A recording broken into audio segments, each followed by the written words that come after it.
Is isolation easier for extroverts or for introverts? Yesterday during my webinar, someone asked these questions, and they asked also about we spoke about different personality types and how we can cope a little bit better with isolation, with social distancing, and with working from home, with all the distractions and all the challenges. So I want to tell you today a little bit about introverts and extroverts and how we all can cope a little bit better with isolation and with current situation. So since 1920s, we know what's the difference between isolation, introverts and extroverts, right? Introverts are usually seen as more guarded, reserved, a little bit more distant, and a little bit more introspective, and they lose a lot of energy when they interact with others, when they ask to interact. Where extroverts are very energetic, enthusiastic, they seem to be really outgoing, and they gain energy from interacting with others. So these are the main difference, the source of energy, and also how they use this energy. Extroverts gain it from external situations, introverts gain it from themselves, from an inner world, right? So regardless of where you fall in this spectrum, whether you're introvert or extrovert, your personality will affect the way how you cope and you handle current challenges and isolation. And let's talk a little bit more about the challenges. Challenges for extroverts are that they may struggle now with focus, and they may get easier distracted when they're working from home. Anxiety might be triggered easier, and they may feel also isolated, lonely, overwhelmed. They may feel like they're losing control over what's happening around them, and it's really not that enjoyable to feel. And it puts them in this situation when where they feel stuck. All right. Other things that they may struggle with is also to be fully engaged in communication with others. And what else? Anxiety, distraction, communication. And as we know, they all love to collaborate. They love question and brainstorm. They love really lively conversations, and they live and they recharge their batteries through collaborating with others, right? So once they struggle with that, you may see that it's really difficult for them to find the right balance later and to cope with the extra amount of anxiety. So if the extroverts feel anxious, how they can handle the anxiousness? First will be to name and to find the precise name on what exactly is the feeling or the emotion, and then to rate it on a scale. Rate it on a scale from 1 to 10, where 1 is really the lowest, it's not that intense, 10 is the maximum that ever experienced, all right?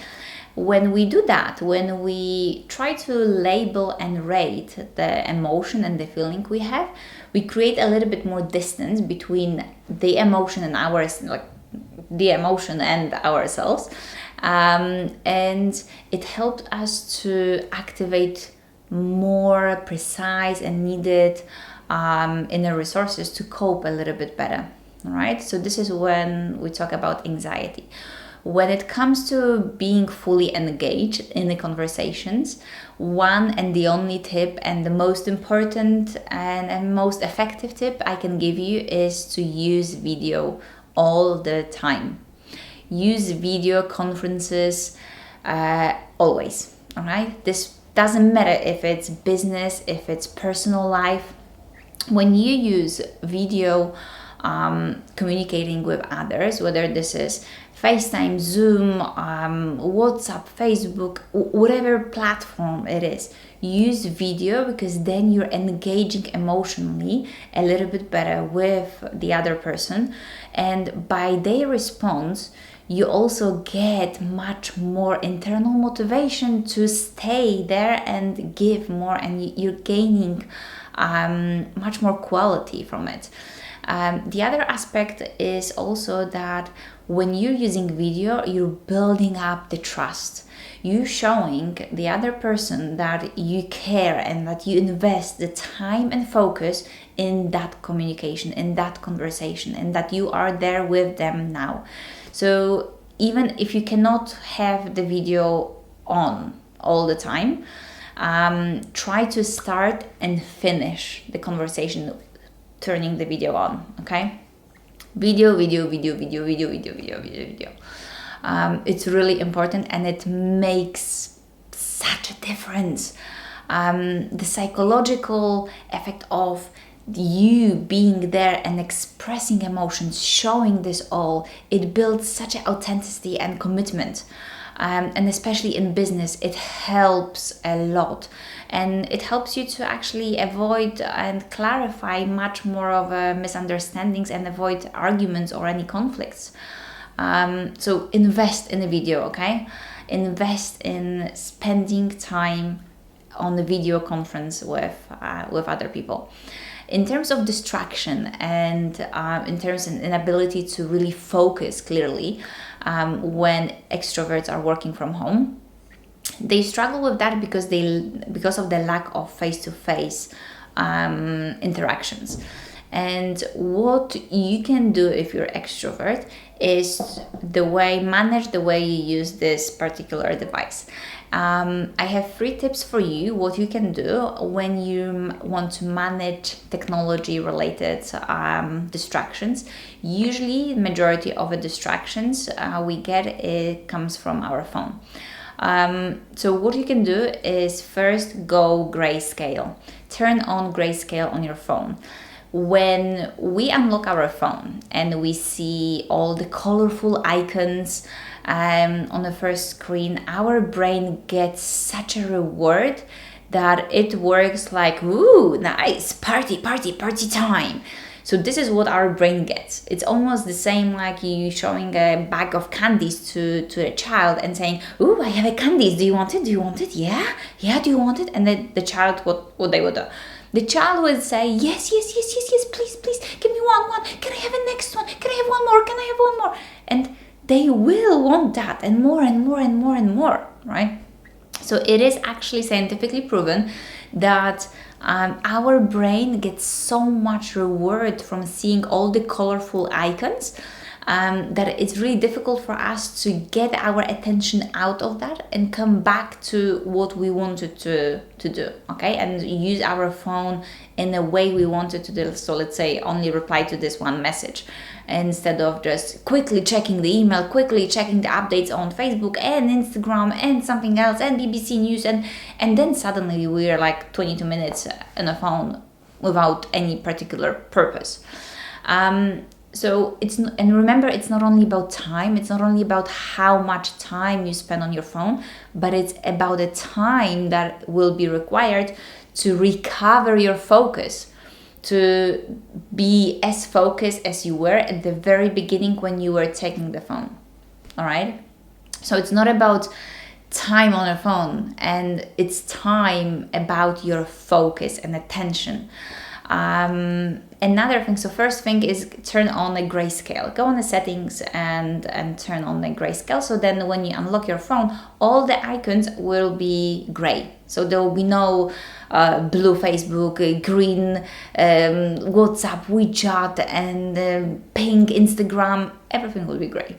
So it's not going to be that exciting, which is actually giving you a chance that you will use your phone less. Try it, right? I've tried and it's like, I love it. Another tip I have for you, the second one, is launch the application by typing it. So instead of just unlocking your phone and trying to find the application you want to use, swipe left or right, swipe and then type the name of the application. All right. The third tip of managing the technology distractions is to use how you use your home screen. So when you unlock the very first screen, the very first what you see, this is named home screen, and use the home screen to tools only. So move all the communication, social media, everything that usually sends you a lot of notifications and everything that you use majority of the time, move it to the second screen. Okay, so on the first screen, on the home screen, keep things like camera, calendar, calculator, maps, things like that. Okay, I used all three of them, and I think the third one is the easiest to keep for in the long term, and it's easier than just removing the applications that give you lots of notifications. It's not about limiting, it's about intentional using it and not losing the quality of your attention and focus after you use your phone. Okay, use the phone the way you need it and the way you want it, instead of just being just robbed out of your attention. It's not fun. Okay. Another thing I have for all personality types, how you can all handle or cope with isolation a little bit better, despite of whether you're introvert or extrovert. I have 3 tips for you. Again, 3 on 3 today. So first one is be remotely social. Okay, engage in the social interactions.